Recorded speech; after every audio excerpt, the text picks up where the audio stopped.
turiko turigisha aba bana bagendana ubumuga bwo kutumva no kutavuga, ingorane duhura nazo ziba nyinshi cyane kubera ko aba bana barafise ubumuga kandi uriko uranabigisha bisaba ko uri umuntu ufata umwanya ugategura ico cigwa cawe, kandi hageze no kugitanga ico cigwa ntugitanga nkuko wari gutanga ico cigwa ucigisha abana bafise bumva badafise ubwo bumuga. No kuvuga ngo wigisha ugenda buke buke ijambo ku jambo. Ingorane keshi bagira nuko kubera ko batumva kandi batavuga, hari ibintu bishi makuru amwe batamenya.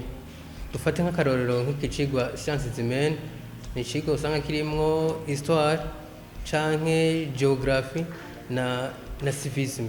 No kuvuga ko muri ibyo byigwa rero keshi hari ibyigwa usanga keshi no kugira umenye tegeza kumva mu makuru ku maradiyo babivuga ukaca ukimenya. Muganga hanye naho urashobora gukora mwigisha ugasanga hari n'amakuru amwe atamenya, ni ngombwa ko utegereza kumuha inkuru zose wewe ushobora kuba wewe wobuzi. Jewe nitwa Nkurunziza Zabiro, nkaba nkuko bivuze ari jewe nkurikirana ibijanye n'ivyigwa kwa rino shure y'abatumva ntibavuge efata.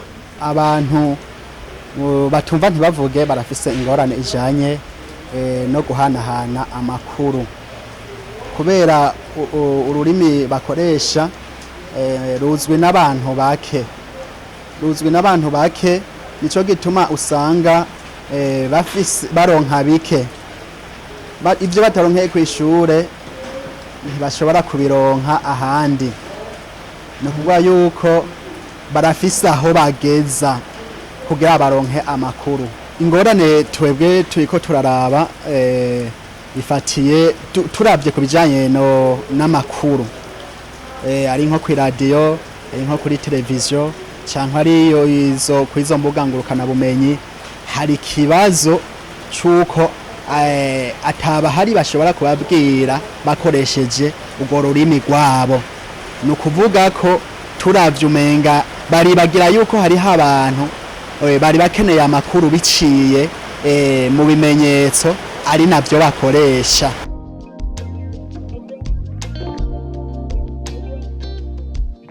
Ikintu mbanje cokogwa nuko icambere na mbere nuko nkajya amakuru yo kuri televiziyo, yo ku mateleviziyo hashobora kubaho umuntu agenda arasigura. Nico cambere mbona ko menga bashobora kumenya amakuru ariko aravugwa hirya no hino ku isi, kuko urabona ko ubonye n'ubuhinga bwateye imbere. Hari amateleviziyo menshi ashaka kumenya byinshi, nadakurukira RTNB arashaka kubona n'ayandi amashene y'amateleviziyo. Mugabe amashene akaba afise umuntu ategeza kuguma asigura kwa muri ya masinye yabo kugira bashobore gutahura. Habonetse nk'ubundi buryo leta ikadufasha, hakaboneka nk'ubundi buryo canke iyindi programa yo yarateguwe igenewe aba bana, nico mbona co baciye.